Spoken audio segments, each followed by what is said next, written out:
pour la République en marche, Anne Genté. Madame la Présidente, merci. Messieurs, merci beaucoup pour votre exposé. Vraiment passionnant. Je retiens plusieurs choses. Votre optimisme à vous, monsieur, d'une part, et d'autre part, à vous, monsieur Danon, les derniers propos que vous avez tenus, dans lesquels vous dites qu'abandonner le démantèlement complet, vérifiable et irréversible serait dangereux. Pourquoi ça m'a interpellée? Parce que hier, pas plus tard qu'hier dans le New York Times, on a des informations disant que les services américains, l'administration américaine envisage qu'en Corée du Nord, justement, au lieu d'aller vers un démantèlement, ils maintiendraient leurs installations existantes en s'engageant à ne pas aller plus loin. Ça ressemble à rien. Et c'est évidemment un changement de paradigme dont on comprend bien l'enjeu politique pour M. Trump, qui est à la veille de sa réélection, et qui va donc apparaître comme le sauveur, l'apaiseur, celui qui apporte la paix dans le monde. C'est extrêmement dangereux. Et puis pendant ce temps-là, il y a d'autres États que ça pourrait intéresser, de regagner en légitimité en acceptant cette espèce de pseudo-accord qui n'en est pas un, en tout cas qui n'inclut pas un démantèlement. Ça reviendrait également à admettre un double échec, et c'est ça qui m'interpelle, un échec de la lutte contre la prolifération nucléaire d'une part, et un échec de nos démocraties occidentales, de ce que nous sommes, à mettre en œuvre cette lutte contre la prolifération. Et il faut reconnaître que le cadre international qui existe actuellement, qui est censé donc limiter cette prolifération, c'est un peu compliqué aujourd'hui pour lui. Il a été conçu à l'époque d'un monde bipolaire, Est contre Ouest. Il n'a pas été actualisé depuis. On prend l'exemple du traité de non-prolifération. On a notamment 5 États qui continuent de rester hors du cadre de ce traité. Le traité d'interdiction complète des essais nucléaires n'est toujours pas en vigueur. On voit pourquoi. Il n'a pas donc été ratifié par 7 États. Je voudrais juste les nommer pour que ce soit bien précis pour ceux qui nous regardent, qui sont les États-Unis, l'Inde, le Pakistan, la Chine, l'Iran, Israël et l'Égypte. Et la difficulté aujourd'hui, c'est... Pardon ? Et la Corée du Nord, bien entendu, pardonnez-moi, évidemment. Je viens d'en parler. Honte sur moi de ne pas le reciter.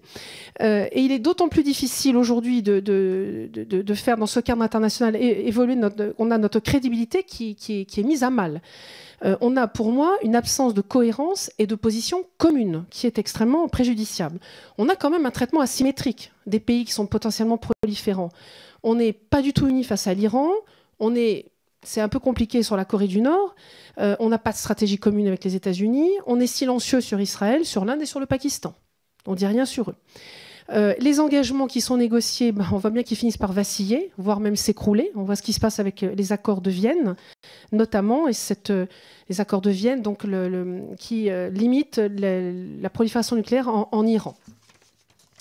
Et donc, ma question, c'est comment fait-on maintenant, nous, en Europe, pour regagner en crédibilité? Comment éviter cette multiplication? Comment vraiment arriver à une interdiction complète des essais nucléaires? J'aurais voulu ajouter une question complémentaire. Est-ce que vraiment, s'il n'y a plus du tout d'essais nucléaires, est-ce que vraiment on peut disposer de l'arme nucléaire sans procéder à aucun essai? C'est une question technique, ça m'aurait intéressé de le savoir. Et j'aimerais bien qu'on s'éloigne le plus possible de cette horrible déclaration épouvantable de Pierre Mendès France quand il avait négocié la paix au Vietnam, à Genève, et qui avait dit à ce moment-là cette phrase épouvantable: « Ah, si j'avais eu la bombe, je n'aurais pas eu toutes ces couleuvres à avaler. » Merci beaucoup. Monsieur le secrétaire exécutif, vous voulez peut-être commencer à répondre? Ça vous va? Ah bah alors laissez Antoine, comme vous dites. Merci Madame la députée. Je reviendrai très rapidement sur cette tribune du New York Times d'hier. Alors elle a été, il faut le rappeler, contredite dans quelques minutes après par l'ambassadeur Bolton, conseiller national à la sécurité. Alors, l'approche américaine officielle qui a été présentée dans un discours à Stanford, notamment à la fin du mois de janvier, est d'accepter une approche, entre guillemets, étape par étape. Cela ne veut pas dire que la dénucléarisation n'est plus l'objectif. Ça veut dire que d'une façon concrète, on ne peut pas du jour au lendemain atteindre l'objectif qui est le démantèlement complet, vérifiable et irréversible. Et je pense que c'est, j'espère, toujours l'objectif des États-Unis, et l'objectif le rappelle. La question qui peut se poser, c'est quelles sont les concessions que sont prêtes à faire les États-Unis dans le cadre, entre guillemets, d'un premier accord. Je pense que pour l'instant, la politique américaine a été extrêmement claire. Il ne peut pas y avoir de levée des sanctions tant qu'il n'y a pas une avancée extrêmement importante et concrète, alors officiellement le démantèlement complet, vérifiable et irréversible de ses capacités nucléaires. Je pense qu'une des idées à Washington est de dire qu'est-ce qu'on peut faire, non pas comme concession en termes de sanctions, puisque les sanctions, encore une fois, sont des sanctions de l'ONU, qui visent le programme nucléaire et balistique. Ce ne sont pas des sanctions qui sont censées être levées juste parce qu'on a arrêté les essais. Ce sont des sanctions qui visent l'ensemble du programme, l'ensemble des capacités. La question qui peut se poser, c'est est-ce que les Américains peuvent faire des concessions entre guillemets politiques, ouvrir un bureau de liaison, par exemple, puisqu'il n'y a pas de relations diplomatiques, faire des concessions politiques sans toucher aux sanctions? Et est-ce que les Nord-Coréens accepteraient en échange de démanteler une partie ou l'intégralité de leur capacité? Je pense que c'est un des problèmes qui a fait que le sommet de Hanoï n'a pas mené à un accord. Je pense que ce sera l'objet des négociations dans les semaines qui vont venir entre donc Stephen Biegun, le négociateur américain, et le négociateur ou la négociatrice nord-coréenne, qui sera très certainement la première vice-ministre des Affaires étrangères, Madame Choi Son-hui. Plus largement, sur la question de la cohérence de la communauté internationale, je dirais que le plus petit dénominateur commun, et c'est fondamental en termes de droit international, sont quand même les résolutions du Conseil de sécurité. Et l'ensemble des autres accords, le TNP et autres, évidemment. Mais, entre guillemets, si on veut chercher un accord commun, c'est tout de même, et encore aujourd'hui, et j'espère que c'est la base, les résolutions du Conseil de sécurité. Les résolutions sur la Corée du Nord, il y en a suffisamment pour qu'on puisse, entre guillemets, toutes les retrouver et toutes les respecter. Et je pense, et j'espère que, notamment la France, les mettra en avant ce qu'elle fait, puisque c'est la base de la politique de la France, c'est la base de la politique de nos alliés, et j'espère ce sera, et ça continuera à être la base de la politique américaine, notamment sur le dossier nucléaire. Ajouter, en fait, je vais retenir, Madame la députée, le changement de paradigme qui est dangereux, dont vous avez parlé, l'absence de cohérence dans le traitement des différents cas des pays proliférants, et puis la difficulté que la communauté internationale a à gérer la problématique de la péninsule coréenne.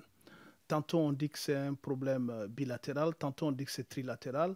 Et puis il y a un pays qui vient au-dessus, c'est la Russie. Après il y a la Chine qui arrive. Et puis bon, l'ONU est un peu en marge. Et on se dit que le multilatéralisme est en mal et personne ne vient avec le multilatéralisme de façon à dire que il ne faut pas amener ce problème entre... Ce n'est pas un problème entre deux pays, entre trois pays, parce qu'il s'agit, comme l'a dit Anton au départ, de la sécurité internationale. La problématique coréenne peut, en fait, affecter toute la sécurité internationale. Mais cette absence de cohérence, c'est la même incohérence qu'on voit dans la façon dont on traite le traité d'interdiction complète des essais nucléaires. C'est la même incohérence qu'on voit dans le traitement du TNP.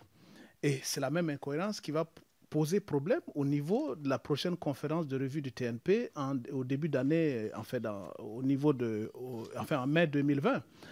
Parce qu'on va arriver à une différence entre pays dotés et pays non dotés, et on va mettre devant les pays en développement, on vous dira, l'application pacifique de l'énergie nucléaire. Et puis, les gens vont dire, ben voilà, vous nous donnez, c'est comme si vous nous donnez des petits gâteaux et puis vous dites, taisez-vous sur le désarmement. Voilà la perception qu'on voit dans les pays en développement. Donc, on ne peut pas continuer à diviser et en se disant qu'on traite les questions de façon sérieuse sans prendre l'ensemble des traités internationaux que nous avons signés.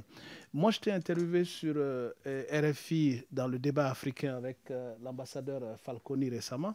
Et c'est ce qu'on disait. Quand on parle de renforcement de capacité pour amener les pays qui signent et ratifient les traités à comprendre d'abord pourquoi ils ont signé et quelles sont leurs obligations, aussi bien obligations politiques que les obligations techniques qu'ils ont vis-à-vis de ces traités-là. Il faut aller vers une campagne d'information qui permette aux gens de savoir que la problématique nord-coréenne, ce n'est pas une histoire de la péninsule coréenne, mais c'est une histoire qui affecte certains accords internationaux, dont le traité d'interdiction complète des essais nucléaires et le traité de non-prolifération de façon générale, avant d'amener les uns et les autres à comprendre un peu ce qu'il faut faire.